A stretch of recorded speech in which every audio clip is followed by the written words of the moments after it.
मैं आपको बताता चलूँ कि जिस तरह से अब लोकसभा के चुनाव जो होने वाले हैं, अब उनमें काफ़ी समय नहीं रह गया है।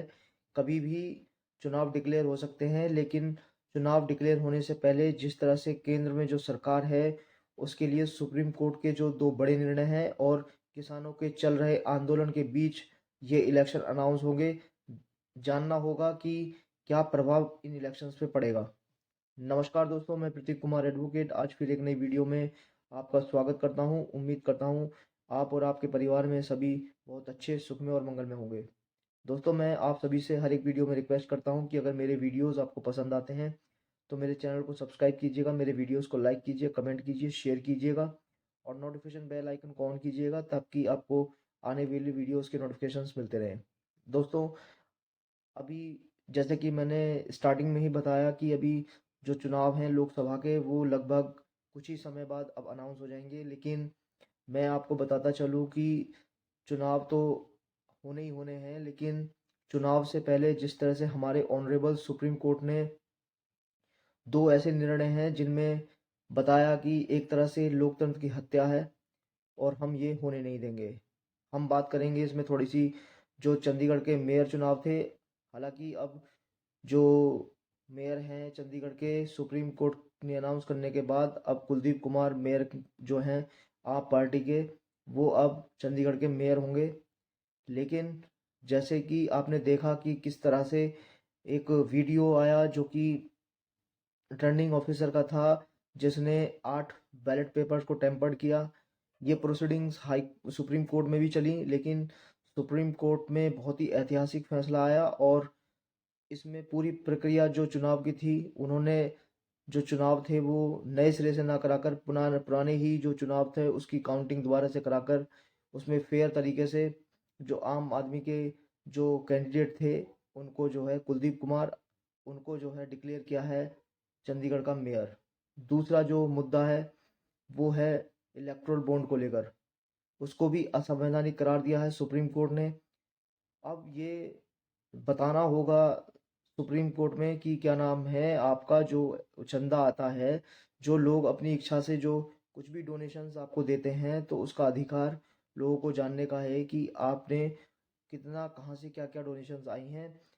लेकिन इन दो जो सुप्रीम कोर्ट ने इन दोनों मुद्दे पर जो जिस तरह से कहा कि ये दोनों ही चीज़ें असंवैधानिक हैं, ये लोकतंत्र है और लोकतंत्र में ऐसा नहीं चलेगा।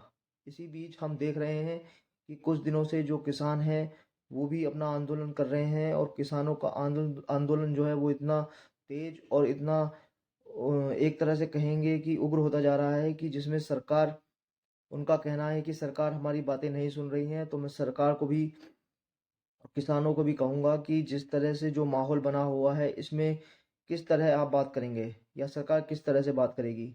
अगर सरकार को लगता है कि कुछ उनकी जो मांगे हैं जो जायज़ हैं, जिन्हें मान लेना चाहिए, तो लगता नहीं है कि इसमें डिले करना चाहिए। सरकार को अगर अपने जो किसानों के जो पदाधिकारी हैं उनसे बैठकर जिन जिन मांगों में सेटिस्फेक्शन बनता है उन मांगों को मान लेना चाहिए, क्योंकि हर एक आदमी का अपना अधिकार होता है। आप अपनी बात सरकार को किस तरह से कहेंगे, किस तरह से उन्हें समझाएंगे, ये हर तरफ से पूरी पुरजोर कोशिश करनी चाहिए। किसान भी अपनी बात किस तरह से कहना चाहते हैं या फिर सरकार किस तरह से सुनना चाहती है। आंदोलन दिन पे दिन बढ़ता जा रहा है, लेकिन उसमें अभी कोई भी आश्वासन नहीं मिल पा रहा है कि कहाँ ये आंदोलन जाके समाप्त होगा।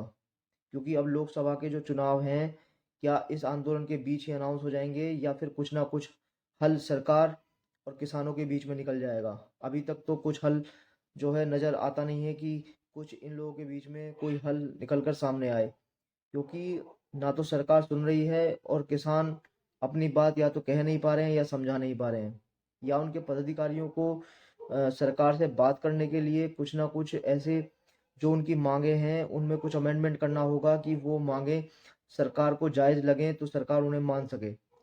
लेकिन किसानों का आंदोलन और सुप्रीम कोर्ट में इस तरह की प्रोसीडिंग्स, ये कहीं न कहीं चिंता का विषय है कि सरकार आखिर क्यों किसानों की बात नहीं मान रही है और किस तरह से चंडीगढ़ का जो मेयर चुनाव था उसमें किस तरह से रिटर्निंग जो ऑफिसर है उसने किस तरह से 8 बैलेट पेपर्स को टेम्पर्ड किया। दूसरा कि इलेक्टोरल बॉन्ड जो उसको भी सुप्रीम कोर्ट ने असंवैधानिक करार दिया है। तो ये कहीं ना कहीं आम जनता के मन में या दिमाग में कहीं ना कहीं प्रभाव तो डालेगा ही कि ये आखिर हो क्या रहा है। हम इसमें हो सकता है कि सरकार की मंशा एकदम बिल्कुल क्लियर रही हो, कि उनका मन बिल्कुल फेयर रहा हो, लेकिन अ, आम जनता को कैसे समझाएंगे। आम जनता की नज़र में तो कोई चीज़ आती है तो फिर वो घर कर जाती है कि इस तरह की जो असंवैधानिक चीज़ें इस देश में हो रही हैं, ये सब कहने की तो बात हो ही गई, लेकिन सरकार को भी ध्यान देना होगा कि अगर कहीं चूक हो रही है तो उन गलतियों को सुधारना होगा। अगर गलतियों को नहीं सुधारेंगे तो फिर आम जनता वोट देते समय भूल जाती है कि उन्होंने क्या अच्छा किया और क्या बुरा किया। अच्छाई कभी भी नज़र नहीं आती है, लेकिन छोटी सी गलती हो जाए तो सारी सारी चीज़ों पर पानी फिर जाता है। तो मैं सरकार से भी रिक्वेस्ट करूंगा कि किसान की जो मांगे हैं, उनके पदाधिकारियों को बैठाकर उनकी मांगों को गौर से सुना जाए। जो मांगे मानने लायक है उन्हें मानकर इस आंदोलन को खुशी खुशी समाप्ति की ओर ले जाना चाहिए। उम्मीद करता हूँ दोस्तों आपको मेरी ये वीडियो पसंद आई होगी। अगर मेरी वीडियो आपको पसंद आई है तो आपसे रिक्वेस्ट है, मेरे चैनल को सब्सक्राइब कीजिएगा, मेरे वीडियोस को लाइक कीजिएगा, कमेंट कीजिएगा, नोटिफिकेशन बेल आइकन को ऑन कीजिएगा ताकि आपको नोटिफिकेशन मिलते रहें, और वीडियोस को शेयर भी कीजिएगा। अब मैं इस वीडियो से विदा लेता हूँ। बहुत बहुत धन्यवाद।